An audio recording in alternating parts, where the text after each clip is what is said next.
안녕하십니까, 책돌입니다. 오늘 소개해드릴 책은 50 이후 건강을 결정하는 7가지 습관입니다. 저자는 프랭크 리프먼, 데니얼 클라로, 출판사는 더 퀘스트입니다. 이 책은 최신 연구와 과학적 근거를 엄선해서 정리한 그런 책인데요. 건강한 삶을 지키는 최적의 실천 지침이 나와 있었습니다. 전반적인 건강과 신체의 자기보호 능력은 특별한 식이요법이나 운동법이 아니라 바로 날마다 하는 일상적인 선택들에 따라 좌우된다고 합니다. 이 책에 담긴 핵심 원칙들은 크게 7가지 카테고리로 제시되고 있습니다. 사실 중년 이후의 건강 수칙은 복잡하지 않습니다.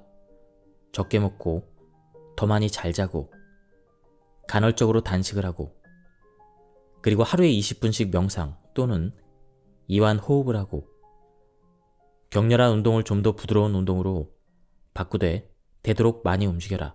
바로 이것입니다. 자연에 가까운 음식을 먹고 함께할 사람들을 찾아라.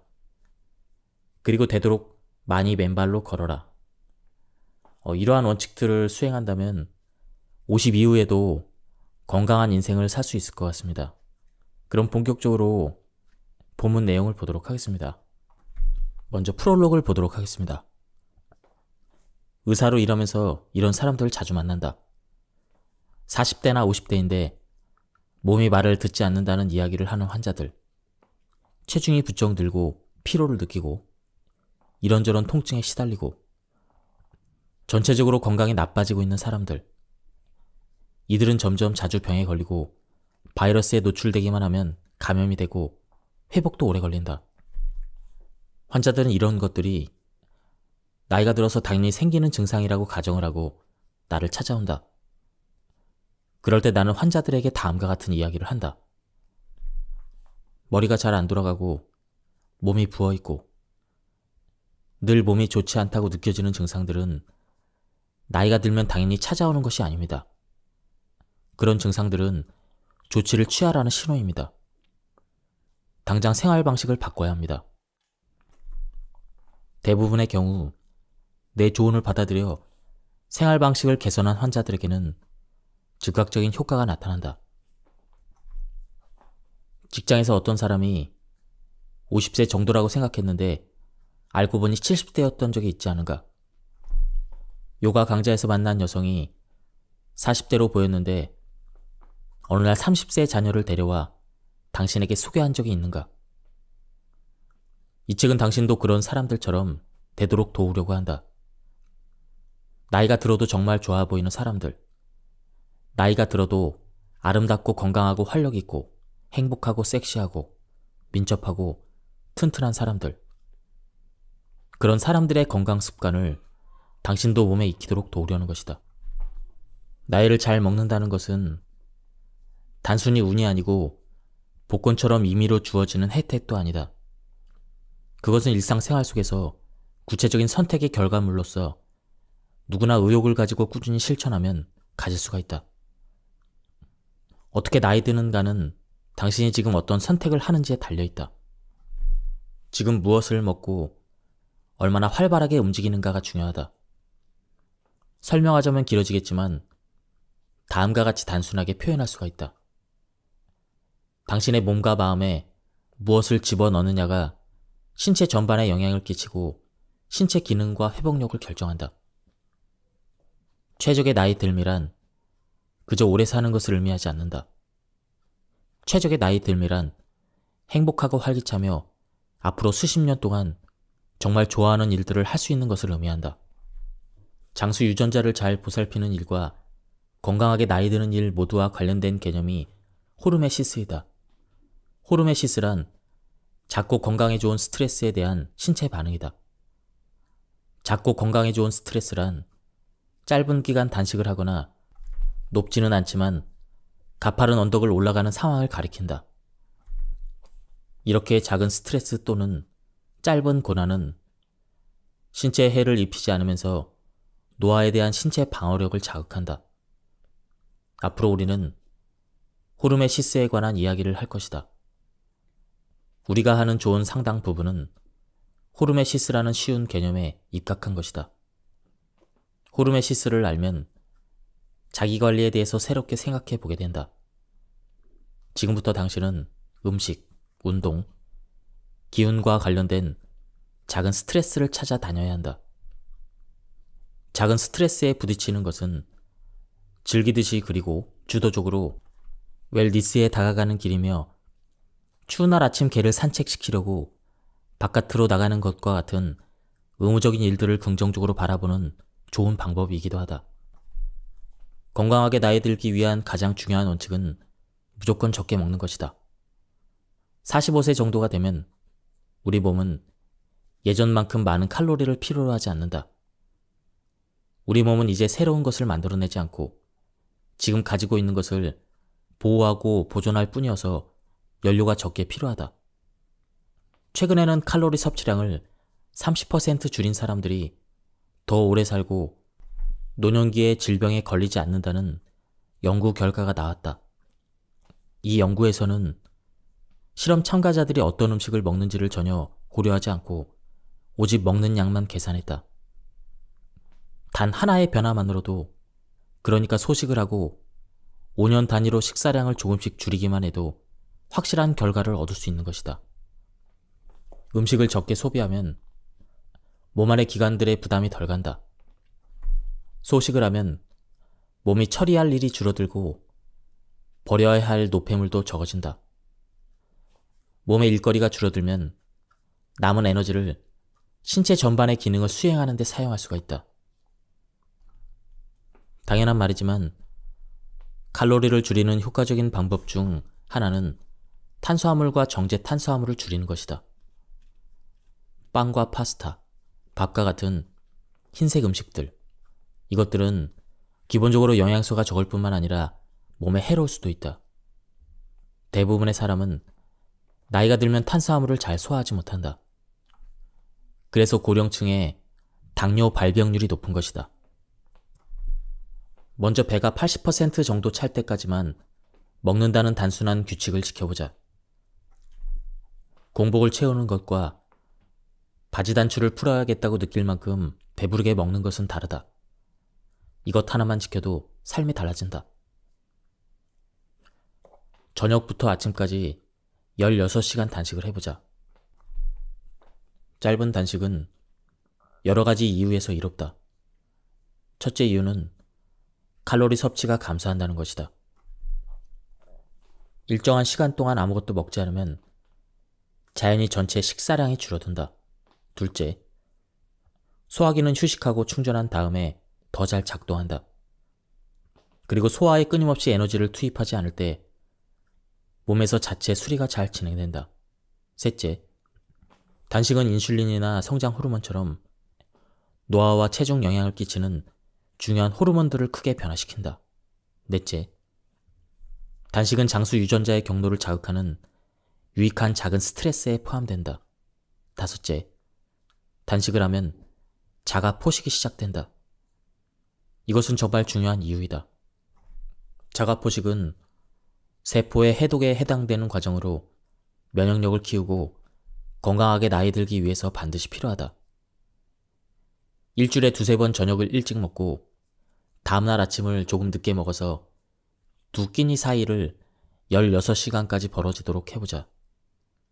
이 방법은 단순하지만 가장 강력한 실천이다. 그리고 그렇게 어렵지도 않다. 오후 7시나 8시까지는 저녁 식사를 끝낸다는 원칙을 정하고 잠은 7시간에서 8시간 정도 충분히 자는 것이 좋다. 아침에 일어나면 큰 잔의 물을 따라 마셔라.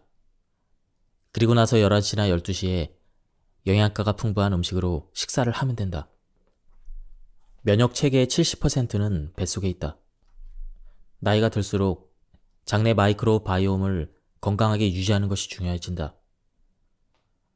여기서 마이크로 바이옴이라는 것은 인체에 사는 세균, 바이러스 등 각종 미생물들을 총칭합니다. 좋은 박테리아의 종류가 많아야 되고 나쁜 박테리아의 수는 적어야 한다. 우리 몸 안의 작은 미생물 생태계가 망가지면 우리의 섬세한 장벽이 약해져서 몸 전반에 심각한 문제를 일으킬 가능성이 있다. 장벽은 몸과 외부 세계 사이의 1차 방어벽이다. 장벽은 무엇이 우리 시스템 안으로 들어와도 되고 무엇이 들어오면 안 되는지를 결정한다. 따라서 장벽을 잘 보호하는 것이 건강을 지키는 열쇠이다. 마이크로 바이옴이 건강하지 못하고 균형이 깨져 있으면 연약한 구조로 이루어진 장벽이 느슨해져서 미세한 틈이 생긴다. 그러면 박테리아, 독성물질, 그리고 완전히 소화되지 못한 음식물들이 이 틈을 통해 혈관으로 새어나갈 수가 있다. 이것은 장누수라고 불리는 현상으로 무시무시한 이름만큼이나 실제로도 해롭다. 혈관으로 새어 들어온 입자들은 몸속 어디에서 염증을 일으킬지 모른다. 이것은 모두 몸속에서 일어나는 일이지만 그 결과는 심각하다. 장누수가 발생하면 관절 통증, 피부 발진, 심한 기분 변화, 불안, 우울감, 뇌 흐림, 호르몬 문제로 이어질 수 있다. 장누수는 면역력을 떨어뜨리고 자가 면역 문제를 일으킨다. 우리가 나이 탓으로 돌리는 증상의 상당 부분은 사실 마이크로 바이옴의 균형이 깨진 결과이다. 그리고 이것은 개선할 여지가 있는 문제들이다. 시작은 식단 조절이다. 하지만 그게 전부가 아니다. 이 책에 실린 거의 모든 조언은 장내 마이크로 바이옴을 튼튼히 하고 개선하기 위한 것이다. 나의 조언을 축약하면 다음과 같다. 가공 처리하지 않은 신선한 유기농 식품을 먹어라. 항생제와 호르몬을 주입한 동물성 식품을 멀리하라. 글리포세이트 같은 독성 제초제가 뿌려진 농산물도 멀리하라.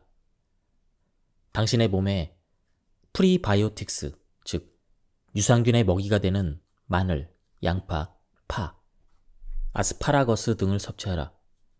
그리고 프로바이오틱스, 즉 발효식품을 날마다 공급하라.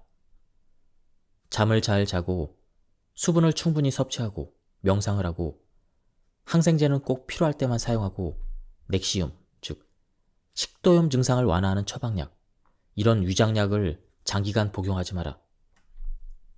다시 말해 일반적으로 웰리스에 좋은 생활 습관들은 중년 이후의 장 속 건강과 면역력을 유지하는 데도 큰 도움이 된다. 그리고 장의 건강을 위해 당신이 해야 될 모든 일들은 이 책에 담겨 있다. 설탕은 정말로 줄여야 한다. 나이가 든 사람에게 설탕은 아주 해롭다. 설탕은 면역 체계를 약화시킨다. 그리고 모두가 두려워하는 당뇨병, 심장질환, 암, 알츠하이머병 같은 병을 키운다. 당신이 커피에 설탕을 조금씩만 넣고 마신다고 해도 오랫동안 누적되면 양이 많아진다. 그냥 설탕을 끊어라. 그렇다고 화학물질 범벅인 인공 감미료를 넣지는 말자. 정말로 커피나 차를 달게 해서 마시고 싶다면 나한과를 대신 넣어보자. 나한과는 각설탕처럼 생겼고 사탕 형태로도 판매된다. 그리고 천연 감미료인 스테비아를 사용하라. 일부 스테비아 제품에는 다른 감미료가 첨가되어 있으므로 100% 스테비아를 구입해야 한다. 솔직히 말하면 나한과도 스테비아도 진짜 설탕 맛은 아니지만 달콤하긴 하다. 나한과나 스테비아는 단 것을 찾는 입을 달래기 위한 전환기의 도구로 활용하라. 어떤 사람들은 에리스리톨이나 자일리톨 같은 당 알코올 감미료를 선택하지만 이런 것들을 섭취하면 가스가 차서 소화에 방해가 되니까 되도록 피하는 것이 좋다. 현대사회는 설탕을 기분 좋은 간식이라는 틀로 바라본다. 디저트는 쾌락이며 때로는 보상으로 제공된다. 그러나 사실 설탕은 몸에 상이 아닌 벌을 준다. 그리고 설탕을 끊기가 그토록 어려운 이유는 그것이 약물이기 때문이다. 설탕은 코카인이나 헤로인과 똑같이 뇌의 특정 영역을 자극하는 중독성 물질이다. 중년 이후의 신체 활동의 관건은 몸의 변화에 맞춰서 운동 계획을 짜는 것이다. 덜 격렬한 운동을 선택하고 몸의 어떤 부위가 아프면 그 운동을 멈춰라. 모호한 조언처럼 들리겠지만 생각보다 많은 사람들이 통증을 무시하고 운동을 계속한다. 이런 태도는 건강하게 나이 드는 데 도움이 안 된다. 나이에 적응하고 기꺼이 후퇴하고 변화를 시도하는 편이 훨씬 낫다.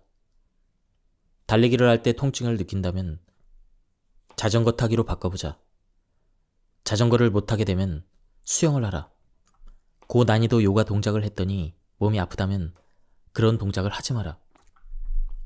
물론 어려운 일일 수도 있다.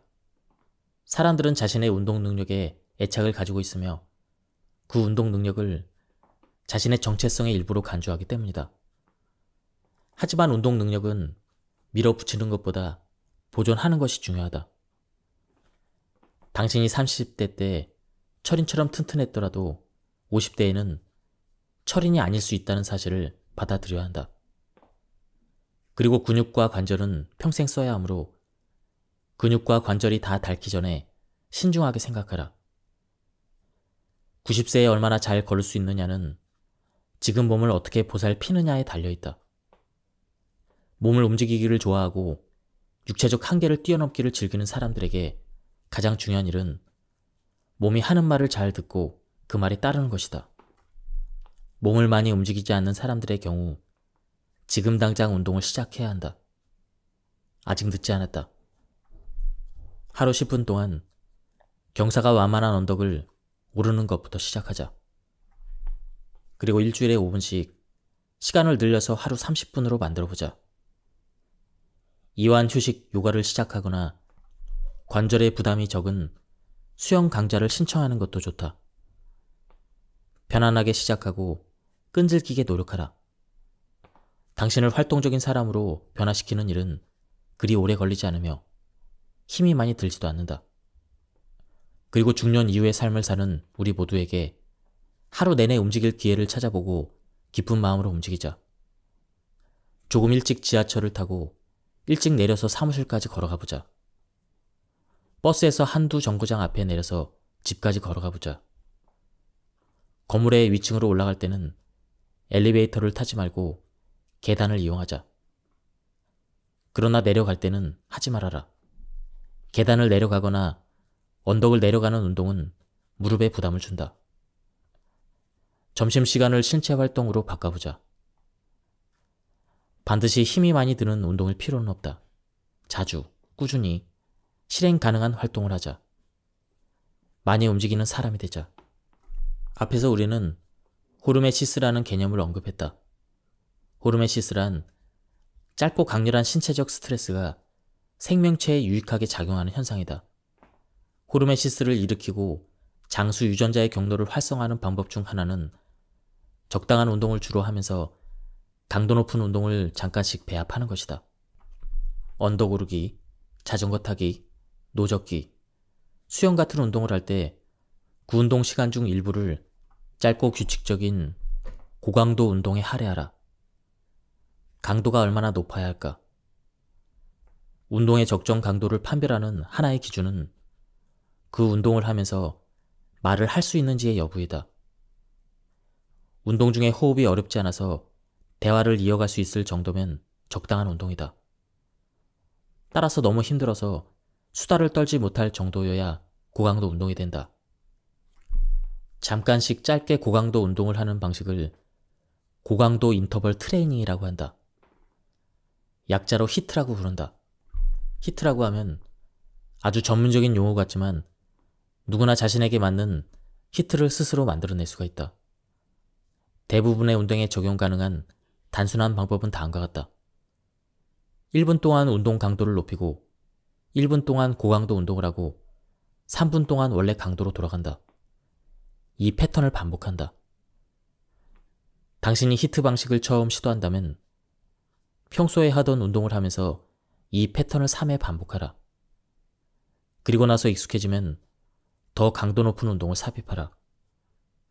그렇게 고강도 운동을 삽입하면 지루했던 활동이 일종의 게임처럼 바뀌어서 재밌어진다. 게다가 건강에도 좋으니 일석이조이다. 우리 일상생활에는 호르메시스의 기회가 많이 있다. 가장 쉬우면서도 내가 좋아하는 방법 중 하나를 소개하자면 따뜻한 물로 샤워하고 나서 30초에서 60초 동안 찬물로 마무리하는 것이다. 직관적으로 생각해도 냉수 마찰은 몸에 좋을 것 같지 않은가? 몸에 찬물을 끼얹는 순간 몸은 확 깨어난다. 냉수 마찰을 하면 몸속의 기가 활발하게 순환한다. 요즘에는 서양 의학의 책에도 냉수 마찰이 건강에 좋은 습관이라고 나온다. 냉수 마찰이 미토콘드리아의 생성과 건강에 도움이 된다는 연구 결과들도 많이 있다. 세포의 에너지 원인 미토콘드리아야말로 생활과 장수의 원동력이라고 할 수 있다. 미토콘드리아는 음식과 산소를 ATP로 변환한다. ATP는 생화학 반응을 일으키는 분자의 일종으로 심장, 뇌, 근육, 세포에 많이 있다. 이 책에 실린 음식 섭취나 수면에 관한 조언들도 모두 미토콘드리아의 생산과 기능 수행에 도움이 되는 것들이다. 따뜻한 물로 샤워를 하고 나서 찬물로 마무리하는 작은 습관 역시 미토콘드리아에 긍정적으로 작용한다. 당신에게 통증을 유발하는 것은 근육이 아닐지도 모른다. 실제로 팽팽하게 당겨진 근막이 통증을 유발하는 경우가 많다. 근막은 근육을 감싸고 있는 비닐 랩과 비슷한 물질이다. 나이가 들면 근막이 팽팽하게 당겨진다. 그런데 스트레칭을 한다고 해서 팽팽해진 근막이 이완되진 않는다. 근막을 느슨하게 만들려면 지압 마사지를 받거나 원통형 폼 롤러를 사용해서 압력을 가해야 한다. 근막이 팽팽하게 당겨지면 근육이나 관절에 통증이 생길 뿐 아니라 걸음걸이가 달라지고 자세가 나빠진다. 그러면 사람이 더 나이 들어 보이고 스스로도 나이 든 느낌을 받는다. 해결책은 폼 롤러를 사용해서 주기적으로 근막을 이완시키는 것이다. 근막 이완은 운동만큼이나 중요하다. 일주일에 2-3번은 허벅지, 엉덩이, 종아리, 어깨, 가슴의 근막을 풀어 주어야 한다. 시간을 많이 들일 필요도 없다. 5분에서 10분이면 통증이 줄어들고 당신의 생활이 개선된다. 폼 롤러로 자가근막을 이완하면 처음에는 일종의 시원한 아픔이 느껴져 괴로울 수도 있지만 머지않아 몸이 훨씬 가뿐하고 잘 움직이는 느낌에 안도할 것이다. 폼 롤러 사용법은 글로 읽기보다는 동영상을 보고 따라하는 것이 쉽다.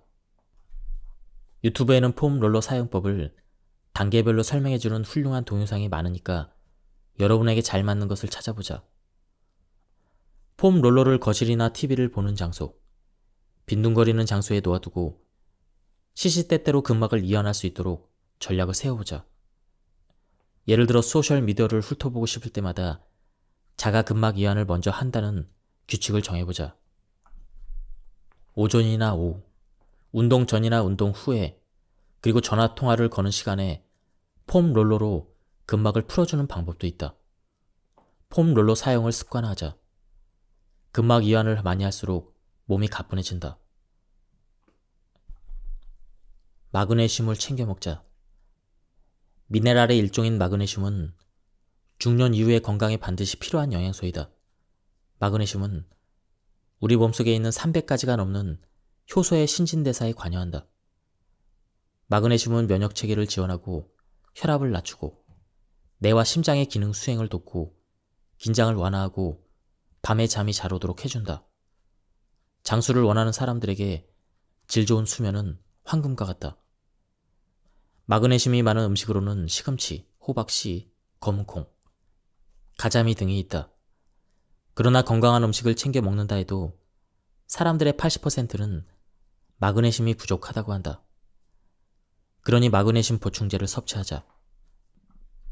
거의 대부분의 마그네슘 보충제는 신정 안정 효과가 있으므로 잠자리에 들기 전에 먹으면 좋다. 그리고 반드시 음식과 함께 복용할 필요도 없다.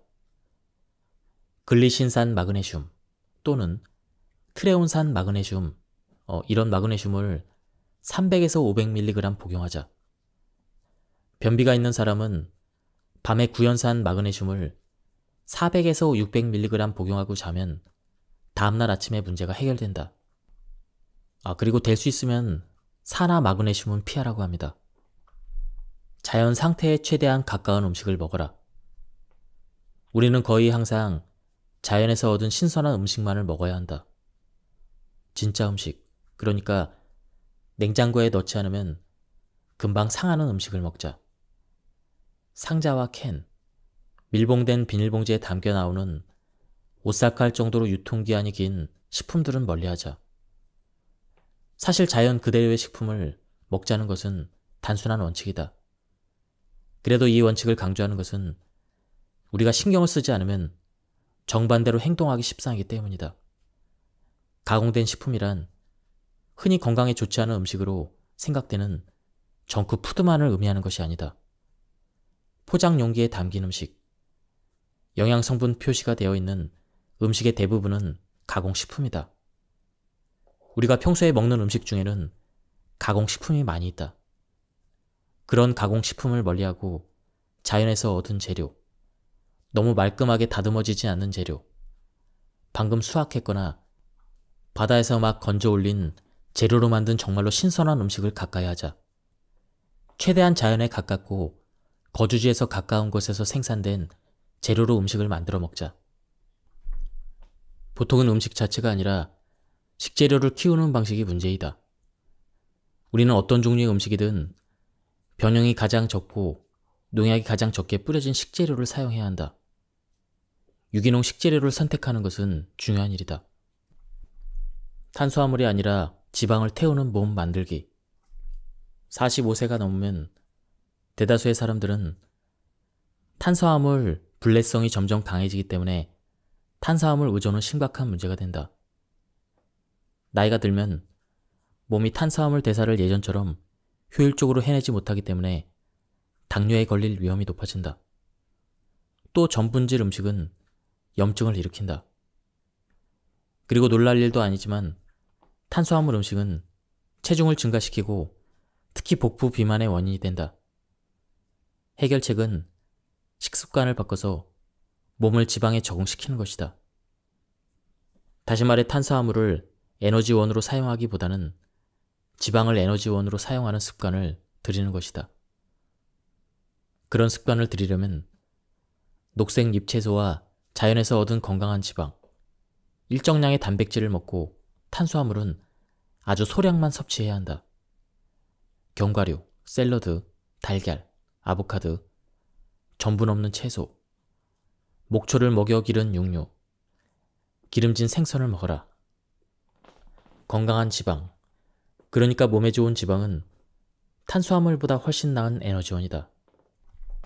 지방은 천천히, 균일하게 연소된다. 그래서 지방을 에너지원으로 사용하면 오랜 시간 동안 에너지가 공급되며 혈당량도 일정하게 유지된다. 몸이 천연 지방에서 에너지를 얻을 때는 에너지가 치솟다가 갑자기 고갈되는 일이 없다. 그래서 탄수화물 대신 지방에 몸을 적응시키면 삶이 바뀐다. 요리에 많이 사용되는 기름 중의 일부는 우리의 시스템을 망가뜨린다. 식물성으로 불리는 이 기름들은 매우 해로운데 아주 많은 음식에 들어간다. 문제가 되는 기름 중 하나가 카놀라유다. 사람들은 포화 지방이 적게 들어간다는 이유로 카놀라유가 건강에 좋은 기름이라고 착각한다. 사실 카놀라유는 몸에 해롭다. 홍화씨유, 해바라기 씨유, 콩기름, 옥수수 기름, 그리고 식물성이라는 이름이 붙은 다른 모든 기름은 몸에 해롭다. 집에서 실천하기 쉬운 수칙이 있다. 식물성 기름과 씨앗 기름을 절대로 사용하지 마라. 다른 선택의 여지가 꽤 많다. 이미 알고 있겠지만 가장 좋은 기름은 건강을 증진하는 물질인 폴리페놀이 다량 함유된 엑스트라 버진 올리브유이다. 올리브유는 질 좋은 제품을 구입하라. 지금까지 슈퍼마켓의 올리브유 진열대에 놓인 그 제품들 중에는 엉터리가 많았다. 유기농이라는 단어와 마찬가지로 고품질 엑스트라 버진 올리브유를 가리키던 용어들은 이제 믿을 수도 없고 별 의미도 없다. 평판 좋은 브랜드 제품을 구입하고 신선도에 초점을 맞추고 날짜를 확인하라. 올리브유는 짙은색 유리병에 담겨 있어야 하며 18개월 이상 지난 제품은 사용하지 말아야 한다. 올리브유는 햇빛을 받으면 산패한다고 합니다. 올리브유도 부패 가능한 제품으로 생각하고 3주에서 4주 안에 한 병을 비워라. 달걀은 천연 복합 비타민이다. 달걀에 관한 부정적인 이야기들을 믿지 마라. 신선한 고품질의 달걀은 단백질, 천연지방, 비타민, 미네랄의 훌륭한 공급원이다. 슈퍼푸드라는 말은 지나치게 부풀려진 용어지만 달걀은 실제로 슈퍼푸드로 불릴 자격이 있다. 달걀에는 콜린, 뇌 건강을 위해서 꼭 필요한 성분이지만 채식 위주의 식사를 하면 결핍이 되기 쉽다고 합니다. 그리고 눈 건강을 지켜주는 루테인, 제아잔틴 같은 핵심 영양소가 많이 들어있다. 특별한 경우가 아니라면 품질 좋은 달걀을 하루에 2개 정도 섭취하는 것이 좋다. 가격이 비싸더라도 당신이 구할 수 있는 가장 좋은 달걀을 구하라. 달걀을 삶아 먹거나 술 안으로 만들어 먹는 것이 최상이지만 질 좋은 버터, 올리브유, 다른 건강한 천연 지방을 사용해서 스크램블이나 프라이를 만들어 먹는 것도 괜찮은 방법이다. 신선한 음식을 다양하게 섭취하면 당신의 몸에 꼭 필요한 미량 영양소를 종류별로 얻을 수가 있다. 특히 해초에는 다른 곳에서 얻기 힘든 요오드와 같은 영양소가 있다. 세계 각지의 블루존을 살펴보면 주민들이 해초를 많이 먹는다는 공통점이 발견된다. 요리에 들어가는 다시마는 다른 음식을 청소해준다는 증거가 나와 있다. 다시마는 영양소의 흡수를 방해하는 항영양인자의 배출을 하는 데 도움을 준다. 바다가 오염된 상태이므로 다시마를 구입하려면 반드시 깨끗한 생산지를 찾아야 한다. 된장국에 다시마를 넣어서 먹어보자. 된장은 발효식품이기 때문에 질 좋은 된장을 먹으면 장에 아주 좋다. 그런데 해초는 생선과 똑같이 취급하는 것이 현명하다. 해초를 즐기되 일주일에 2번을 넘지 않도록 하라는 말이다. 바다에 떠다니는 물질들이 우리 몸에 어떤 영향을 끼칠지 확인할 수 없기 때문이다. 당신이 정크푸드를 자주 먹는 사람이라면 당신의 마이크로바이옴은 10중 8구 균형이 깨져 있을 것이다. 마이크로바이옴의 불균형이란 장벽이 튼튼하지 못하다는 뜻이다. 우리 장의 장벽이 헐거워지면 염증성 물질들이 혈관으로 새어나가서 인체의 여러 기관에 문제를 일으킨다. 당신은 머리가 아프거나 멍하다고 느낀다. 별다른 이유도 없이 피곤하고 관절에 통증을 느끼고 온몸이 쑤신다. 피부에 습진이나 발진이 생긴다.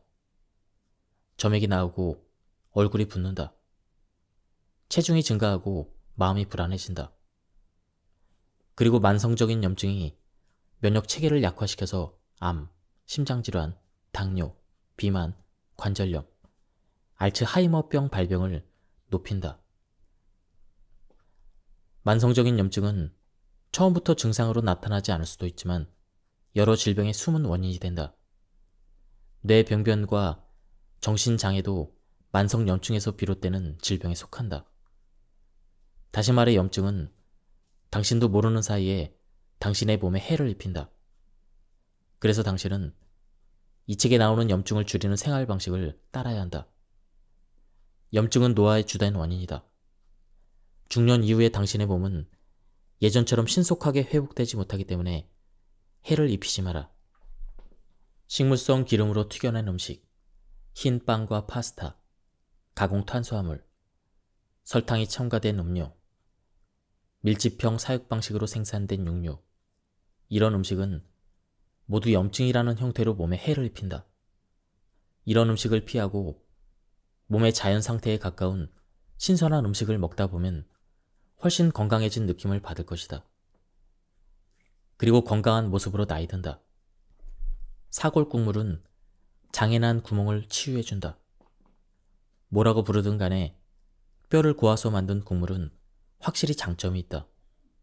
사골 국물을 정기적으로 먹으면 장 내벽을 보호하고 장벽의 상한 부분을 고치는 데도 도움이 된다.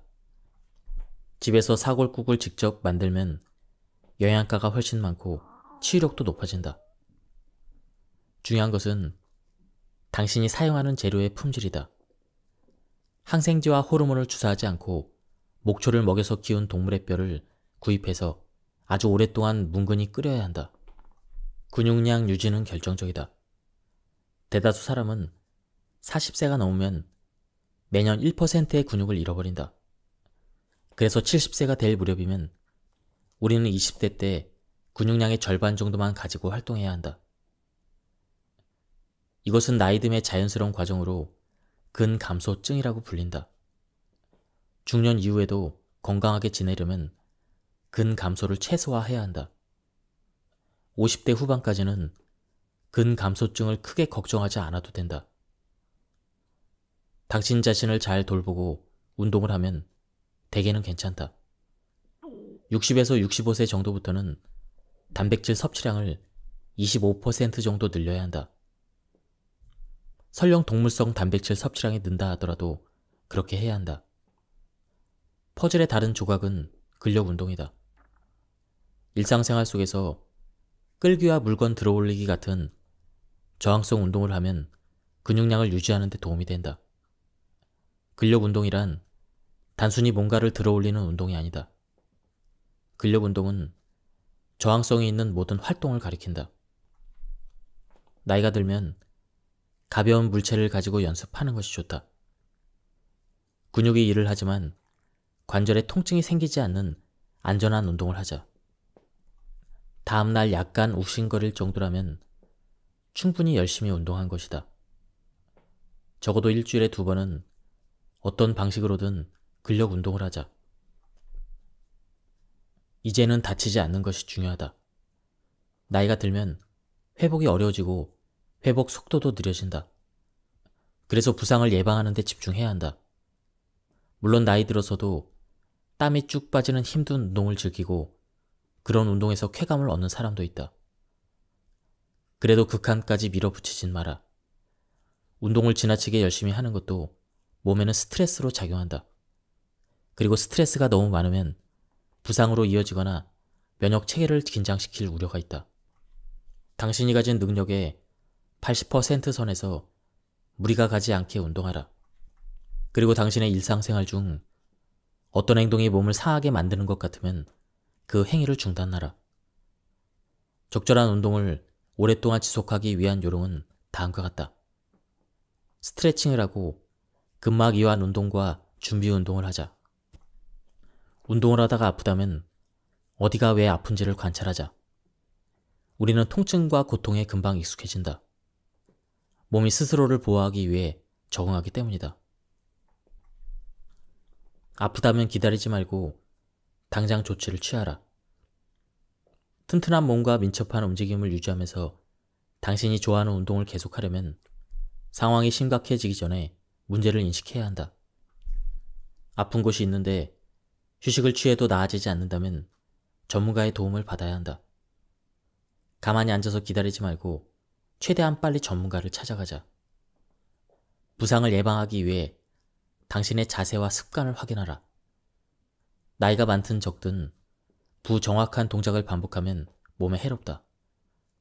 하지만 나이가 들면 회복이 어렵기 때문에 그 피해가 더 커진다. 집안일을 스스로 하라. 기능적 움직임이란 간단히 말하면 당신이 생활 속에서 일상적인 일들을 수행할 때 사용하는 움직임이다. 몸을 굽혀 침대 밑으로 청소기를 밀어넣는 동작, 빨래를 들고 계단 위로 올라갈 때 팔과 상체를 굽히는 동작. 헬스클럽에서도 일상적인 움직임을 모방한 동작들을 기능성 운동이라고 부른다. 하지만 앞에서 설명한 대로 당신의 움직임을 당신이 헬스클럽에서 보내는 시간으로 한정하지 마라. 온종일 움직이는 것이 훨씬 중요하다. 일상생활을 활기차게 하고 신체 활동을 적극적으로 하자. 하루 동안 평범한 움직임의 기회를 찾아서 마음껏 음미하자. 아래쪽 서랍에서 물건을 꺼낼 때는 스쿼트를 하고 높은 선반으로 팔을 뻗을 때는 스트레칭을 하자. 일상생활 속의 평범한 일들, 곧 쓰레기 내다버리기, 차고 안에 물건들을 이리저리 옮기기, 잔디 깎기 등의 활동이 우리 몸을 민첩하고 튼튼하게 만들어준다. 그리고 이런 활동이야말로 다른 어떤 피트니스 처방보다 노화 방지에 큰 도움이 된다. 집안일을 남에게 맡기지 마라. 집안일을 할 때 당신은 자기도 모르는 사이에 몸에 아주 좋은 운동을 꾸준히 하는 셈이다. 내 스트레스의 총량을 관리하자. 당신의 스트레스 총량은 당신의 웰빙, 곧 당신의 몸과 마음의 영혼에 부담을 주는 모든 것의 합을 의미한다.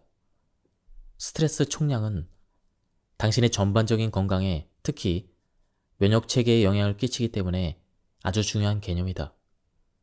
그리고 전체론적 관점을 선택하면 현실적인 해결책을 통해 부담을 덜어내기 쉬워진다. 돈 걱정부터 당신이 먹는 음식에 이르기까지 전반적인 사항들을 글로 정리해보자. 스트레스 요인에는 나쁜 노동 환경, 수면 부족, 신체 활동 부족, 설탕과 정제 탄수화물 과다 섭취, 집안의 잡동사니, 음식과 물에 함유된 화학물질, 지나친 알코올 섭취 등이 포함된다. 스트레스 요인에는 큰 것도 있고 작은 것도 있다.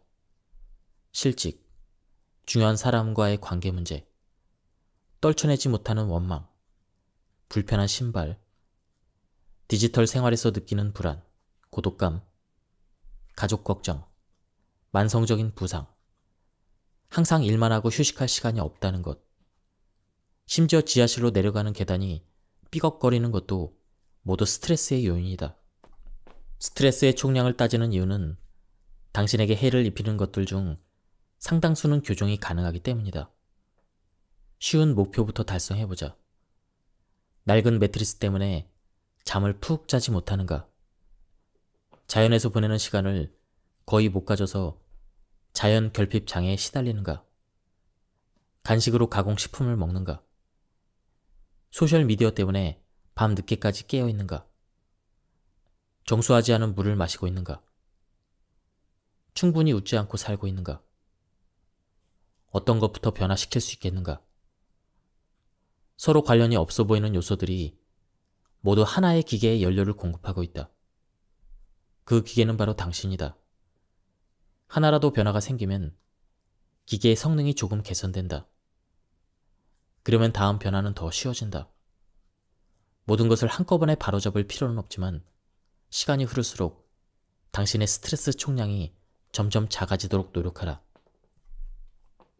당신의 입안에도 마이크로바이옴이 있다.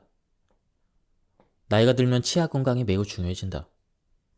입속의 미생물 군집의 불균형은 면역체계를 무너뜨리고 몸속의 염증을 유발한다. 그리고 여러 편의 연구에 따르면 구강질환은 심장질환의 원인이 될 수도 있다. 매일 치실을 사용하고 연 2회 스케일링을 하라. 당신 몸에 바르거나 몸속에 집어넣는 모든 물질과 마찬가지로 구강관리 제품들도 독성 물질이 가장 적게 들어간 것을 사용해야 한다. 일반적인 치약에는 화학 물질이 상당히 많이 들어있으니 천연 치약을 선택하자. 리스테린 같은 항균 구강 청결제는 사용하지 마라. 항균 구강 청결제는 좋은 박테리아까지 죽인다. 입냄새가 문제라면 톰스 오브 메인과 같은 천연 구강 청결제를 권한다. 하지만 입냄새가 좋지 않다는 것은 장에 문제가 생겼다는 신호일 가능성이 높다. 장내 마이크로바이옴이 불균형을 일으켰기 때문이다. 혀의 상태가 나빠서일 수도 있다. 만약 혀에 두껍게 백태가 끼어 있거나 입에서 악취가 난다면 당신이 진짜로 해야 될 일은 따로 있다. 식단을 점검하고 수면이나 스트레스 같은 다른 요인들이 장내 생태계를 망치고 있지 않은지 확인해야 한다. 말썽을 일으키는 음식을 조심하자. 예컨대 유제품을 섭취할 때마다 배가 아프다면 유제품은 입냄새에도 좋지 않은 영향을 끼칠 가능성이 있다. 말썽을 일으키는 식품을 찾아내기 위해 제거 식이요법을 써보자. 장내 마이크로바이옴 균형을 맞추고 발효식품과 십자가와 채소, 배추, 양배추, 브로콜리, 케일, 이러한 야채들을 많이 먹고 줄기와 뿌리까지 섭취하는 쪽으로 식단을 개선하면 입 냄새도 덜 난다. 어떤 사람들은 구강 청결제 대신 천연 항균 물질인 유기농 코코넛 오일로 입을 헹군다. 오일 풀링이라고 불리는 이 방법은 입속의 마이크로바이옴에 유익하다고 알려져 있다. 이 책에서 소개한 행동 수치들은 대부분 세계 여러 나라에서 수백 년 동안 전해 내려온 것이라고 합니다. 자연 속에서 산책을 하고 고요한 시간을 보내고 몸을 많이 움직이고 가까운 곳에서 재배한 작물로 음식을 만들고 공동체에 적극적으로 참여하라. 이것은 시대를 초월하는 지혜입니다.